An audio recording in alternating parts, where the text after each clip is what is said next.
माँ, बेटी और बेटे की कहानी। किसी गांव में एक गरीब माँ अपने बेटी और बेटे के साथ रहती थी।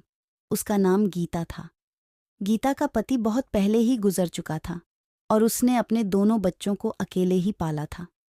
गीता बहुत मेहनती थी और अपने बच्चों के लिए हर मुश्किल का सामना करती थी। गीता की बेटी राधा बहुत होशियार और सुंदर थी। वह हमेशा अपनी माँ के कामों में मदद करती और अपनी पढ़ाई में भी बहुत अच्छा करती थी। उसका सपना था कि वह पढ़ लिख कर बड़ी होकर अपने परिवार की हालत सुधार सके। बेटा मोहन छोटा था लेकिन बहुत शरारती और मासूम था। उसे खेल कूद का बहुत शौक था। एक दिन गांव में एक बड़ा मेला लगा। राधा ने अपनी माँ से मेला देखने जाने की इजाज़त मांगी। गीता ने सोचा कि बच्चों को थोड़ी खुशी मिलनी चाहिए, इसलिए उसने हामी भर दी। गीता ने अपने पास जो थोड़ा सा पैसा बचाया था वह बच्चों को दे दिया ताकि वे मेले में कुछ खरीद सके। मेला बहुत ही रंग बिरंगा और मज़ेदार था। राधा और मोहन ने खूब मज़ा किया। उन्होंने झूले झूले, खिलौने खरीदे और मिठाइयाँ खाईं। मेला घूमते घूमते राधा को एक किताब की दुकान दिखी। उसे किताबें पढ़ने का बहुत शौक था। उसने सोचा कि इस पैसे से वह एक अच्छी किताब खरीद सकती है जिससे उसकी पढ़ाई में मदद मिलेगी।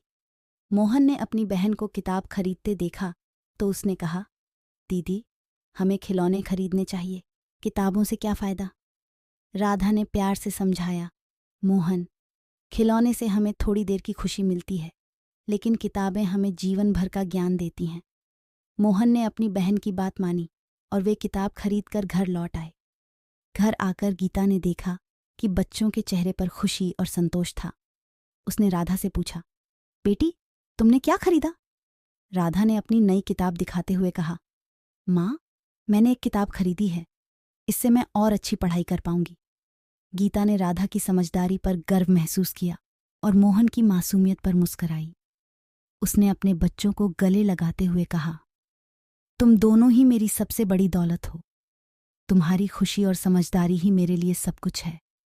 इस तरह गीता, राधा और मोहन ने मिलकर हर कठिनाई का सामना किया और हमेशा एक दूसरे के साथ खड़े रहे। उनकी यह कहानी हमें सिखाती है कि सच्ची दौलत हमारे रिश्तों में और ज्ञान में होती है, न कि धन दौलत में।